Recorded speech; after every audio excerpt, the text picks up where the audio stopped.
کوئی میٹنگ ہے تو اس میں جو اس میٹنگ کی صدارت کر رہے ہیں انہوں نے کیا کچھ کہا، ان کی کچھ تقریروں کے اہم نکات جو ہیں وہ کوٹ کر دیں کہ چیف گیسٹ صاحب نے جو صدر محفل ہیں انہوں نے یہ کہا، ان کے کچھ الفاظ کوٹ کر دیں، کچھ جملے کوٹ کر دیں۔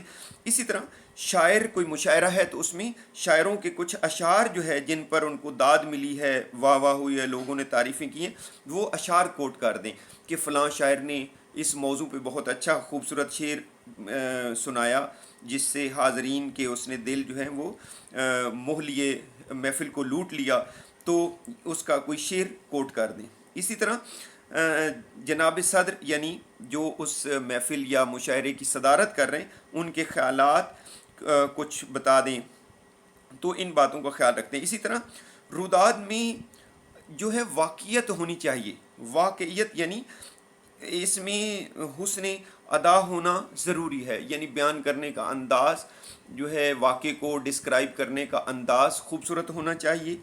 اور اسی طرح اس کا آغاز کا جو پیراگراف ہے وہ موضوع کے مناسبت سے تعارفی حیثیت کا ہوتا ہے، یعنی جو ابتدائی پیراگراف آپ لکھتے ہیں تو آپ اس مجلس، اس محفل، اس واقعے کا جس کی روداد آپ لکھنے جا رہے ہیں اس کا تعارف کروا دیں کہ یہ مجلس یا محفل یہ فلاں چیز کے متعلق ہے، تو اس کا بیک گراؤنڈ یہ ہے، یہ ہر سال ہوتی ہے اور یہ فلاں مقام پہ ہوتی ہے اور اس کی نوعیت کیا ہے، یہ تھوڑا سا اس کا تعارف آپ نے کروانا ہے۔ انداز آپ کا سادہ اور پروقار ہونا چاہیے۔ تو اسی طرح ایک روداد نویس جو ہے جس کو ہم رپورٹر کہتے ہیں انگلش میں، تو روداد نویس یا رپورٹر کو اپنی رائے، تبصرے یا تنقید سے گریز کرنا چاہیے۔ اس میں آپ نے خود اپنا تبصرہ کم کرنا ہے، تبصرہ اس میں نہیں کرنا یا کسی جانبداری نہیں کرنی، غیر جانبدار ہو کر آپ نے رپورٹنگ کرنی ہے۔ جو کچھ آپ نے دیکھا ہے وہ ویسے کا ویسا آپ نے اس کو بیان کرنا ہے، اپنی رائے اس میں بہت کم ہونی چاہیے۔ یہ بتانا چاہیے کہ سامعین کا جو لسنرز ہیں، سننے والے ہیں، ان کا کسی مقرر یا شاعر یا ادیب کے بارے میں مجموعی تاثر کیا تھا، یعنی جو لوگ ہیں، لوگوں کا اس مجلس کے جو مقررین ہیں، تقریریں کرنے والے ہیں یا شاعر ہیں، ان کے بارے میں ان کے کیا خیالات تھے، لوگوں کے خیالات آپ نے وہ بتانا ہے۔ تو گویا آپ نے ایک طرح کی رپورٹنگ کرنی ہے۔ اچھا، یہ اب کیسے لکھی جاتی ہے؟ یہ پیراگراف کی صورت میں لکھی جاتی ہے۔ یہ کم از کم 3 پیراگراف اس کے ہونے چاہیے۔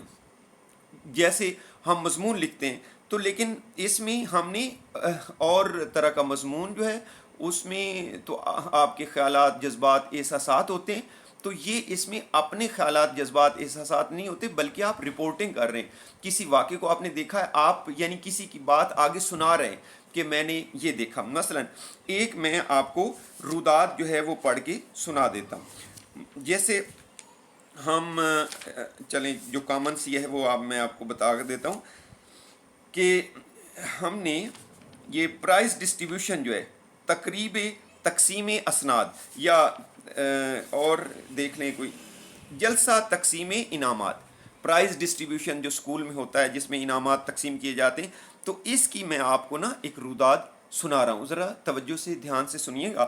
جلسہ، یہ اوپر ہیڈنگ مارکر سے دیں گے، جلسہ تقسیم انعامات، اوپر روداد نویسی، اور اس کے بعد ہیڈنگ مارکر سے دیں جلسہ تقسیم انعامات یا جلسہ تقسیم انعامات کی روداد۔ تو سب سے پہلے تو یہ جلسہ تقسیم انعامات ہوتا کیا ہے اس کے بارے میں آپ نے ایک پیراگراف میں تھوڑا سا بتانا ہے۔ انسان کی محنت کا پھل اسے سرشار کر جاتا ہے، اسے خوش کر دیتا ہے، مست کر جاتا ہے، اسے کام کی تکمیل پر حسب توقع نتائج نکلنے پر جو خوشی حاصل ہوتی ہے اسے کسی پیمانے سے ناپا نہیں جا سکتا، یعنی انسان کی کامیابی کے بعد جو اس کو خوشی حاصل ہوتی ہے اس کا ناپنے کا پیمانہ کوئی نہیں، وہ بہت زیادہ ہوتی۔ یہی کیفیت اسی دن ہوتی ہے جب طلبہ سارا سال محنت سے تعلیم حاصل کرنے کے بعد انعامات حاصل کرتے ہیں۔ اب یہ جلسہ تقسیم انعامات کے بارے میں بتا دیا گیا کہ وہ انسان کو پورے سال کی محنت کے بعد کامیابی جو حاصل ہوتی ہے تو اس خوشی کے نتیجے میں ان کو انعامات دیے جاتے ہیں۔ یہ ہو گیا۔ اس کے بعد اگلا پیراگراف، مہمان خصوصی کے طور پر وزیر تعلیم کو مدعو کیا گیا، میم دال عین واو، مدعو ہوتا ہے انوائٹ کرنا، اس تقریب میں انوائٹ کیا گیا۔ ڈائریکٹر تعلیم خود تمام انتظامات میں دلچسپی لے رہے تھے اور ان کی اس دلچسپی کو دیکھ کر، اب یہ پورا واقعہ جو اس نے دیکھا ہے وہ بیان کر رہا ہے، اس دلچسپی کو دیکھ کر پرنسپل صاحب شاداں فرحاں سکول کے اسٹاف کے ساتھ متحرک تھے، یعنی بہت خوش تھے۔ شاداں فرحاں کا مطلب ہوتا ہے خوش، شین الف شاہ دال الف داں نون خالی، اور واؤ کا معنی اور ہوتا ہے فرحاں، فرحاں فیرے فر ہے الفاں نون ساکن، بہت خوش تھے اسکول کے عملے کے ساتھ۔ مقررہ وقت سے تقریباً 10 منٹ فرق سے وزیر تعلیم تشریف لے آئے، 10 منٹ جو ہے وہ پہلے یا بعد میں فرق سے مطلب پہلے تشریف لے آئے۔ انہیں گیٹ پر ہی ڈائریکٹر اور پرنسپل صاحب نے خوش آمدید کہا اور انہیں لے جا کر کرسی صدارت پر تشریف رکھنے کی استدعا کی گئی، یعنی جہاں پہ جس حال کے اندر یہ تقریب منعقد تھی ان کو وہاں لے گئے اور ان کو کہا کہ آپ کرسی صدارت فرمائیں اس جلسے کی، اس اجلاس کی۔ تو اس کے بعد پرنسپل صاحب نے اسکول کے اساتذہ کا فردن یعنی الگ الگ تعارف کروایا وزیر تعلیم سے، اور مسکراتے ہوئے کہا کہ یہ وہ لوگ ہیں جن پر اسکول کو فخر ہے اور آج علم و نور اور آگاہی کا یہ سفر ان ہی کی رہنمائی کا نتیجہ ہے۔ وزیر تعلیم اساتذہ سے مل کر بہت خوش ہوئے اور کہنے لگے کہ آج میرا یہ مقام بھی میرے اساتذہ کا مرہون منت ہے، یعنی میں تعلیم حاصل کر کے ہی اس مقام پر پہنچا ہوں اور اس میں میرے استادوں کا جو ہے وہ ثمر مجھے یہاں تک لے آیا، ان کی محنت یہاں تک مجھے لے آئی۔ اس کے بعد سب اپنی نشستوں پر بیٹھ گئے، اپنی اپنی چیئرز پر، کرسیوں پر بیٹھ کے اسٹیج سیکرٹری نے، یعنی جو کمپیئرنگ کر رہا تھا، اسٹیج سیکرٹری نے تقریب کا آغاز کرتے ہوئے قاری محمد طیب کو تلاوت قرآن مجید کے لیے کہا۔ آپ کو پتہ ہے کہ جب کوئی اجلاس ہوتا ہے، میٹنگ ہوتی ہے، تو پہلے تلاوت کلام مجید سے آغاز کیا جاتا ہے۔ انہوں نے سورہ رحمان کی ابتدائی، اب ایک ایک چیز وہ بتا رہا ہے کہ تلاوت کس نے کی، کون سی صورت کی سورہ رحمان کی ابتدائی 7-8 آیات تلاوت کی اور ترجمہ بھی پیش کیا۔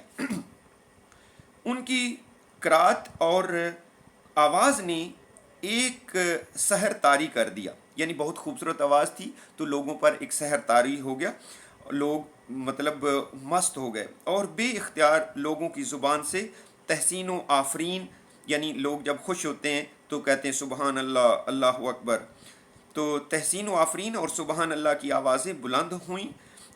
ان کے بعد آقائے نامدار، فخر موجودات، امام الانبیاء حضور سرور کائنات کی بارگاہ میں نعت پیش کی گئی۔ آپ کو پتہ ہے کہ تلاوت کے بعد نعت کسی محفل یا مجلس کی رونق ہوتی ہے، تو نعت پیش کی گئی۔ یہ سعادت میٹرک کے طالب علم رشید عثمانی کے حصے میں آئی۔ آگے اگلا پیراگراف، اس کے بعد بڑے پروقار طریقے سے، اب یہ تو تلاوت اور نعت، اور اس کے بعد کیا جی آگے اگلے پیراگراف میں مزید اس جلسہ تقسیم انعامات کی کارروائی آگے چلتی ہے۔ اس کے بعد بڑے پروقار طریقے سے تقسیم اسناد کا سلسلہ شروع ہوا، یعنی سرٹیفکیٹس کی ڈسٹریبیوشن، جو ہم انعامات اناؤنس کرتے ہیں کہ جی فلاں کلاس کے طالب علم نے پہلی پوزیشن حاصل کی، اس کے بعد دوسری پوزیشن فلاں طالب علم نے کی، تیسری فلاں نے کی، تو پھر اس طرح باری باری ہر کلاس یا اوورآل اسکول کا نتیجہ جو ہے وہ بیان کیا جاتا ہے۔ اچھا، وزیر تعلیم ایک ایک طالب علم کو سند دیتے رہے، سند کہتے ہیں وہی سرٹیفکیٹ جو ہوتا ہے میٹرک کے بعد یا ایف ایس سی کے بعد جو بورڈ کی طرف سے ملتا ہے سند، وہ مارک شیٹ۔ اچھا، سر پر ہاتھ پھیرتے اور کچھ تعریفی کلمات بھی کہتے ہیں جو بے شک سنائی تو نہ دیتے، لیکن ہونٹوں کی جنبش، ہونٹوں کی حرکت سے طالب علم کے چہرے پر کھلتی مسکراہٹ اور پرنسپل صاحب کے مشفقانہ یعنی شفقت بھرے توجہ اور لہجے اور صورتحال کی عکاسی کے لیے کافی تھی. یعنی سارے خوش تھے، پرنسپل صاحب بھی، وزیر تعلیم بھی، بچوں کے رزلٹس اناؤنس کرتے ہوئے، اور طالب علم خود بھی بہت خوش تھے. مختصر یہ کہ ہر طالب علم کو اس کا صلہ مل گیا. اب آخری اگلا پیراگراف، یعنی 3 4 5 پیراگراف جتنے آپ نے نئی بات کرنی ہے نیا پیراگراف بنا لے. تو پرنسپل صاحب نے اسکول کی کارکردگی اور پچھلے نتائج پر روشنی ڈالی اور ثابت کر دیا کہ ہمارا اسکول علاقے کے دیگر دوسرے اسکولوں کی نسبت زیادہ فعال اور اچھے نتائج کا مظاہرہ کرتا ہے.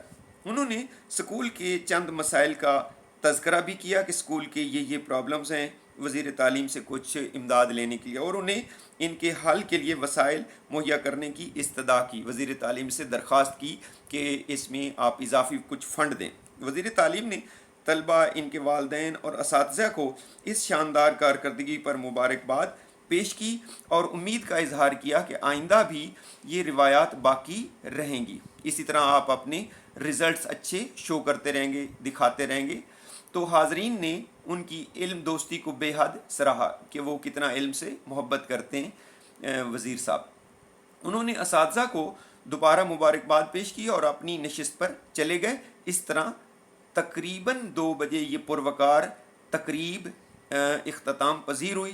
تو یہ جناب پورا اس جلسہ تقسیم انعامات کی روداد ہے. یہ تقریباً 1.5 سے 2 صفحے ہوتے ہیں اور اس کے 4 پیراگراف بنا لیں یا 5 بھی بنا سکتے ہیں. تو یہ بہت ہی خوبصورت انداز میں آپ نے لکھنی ہے اور اس کے غالباً 6 نمبر ہوتے ہیں امتحان میں.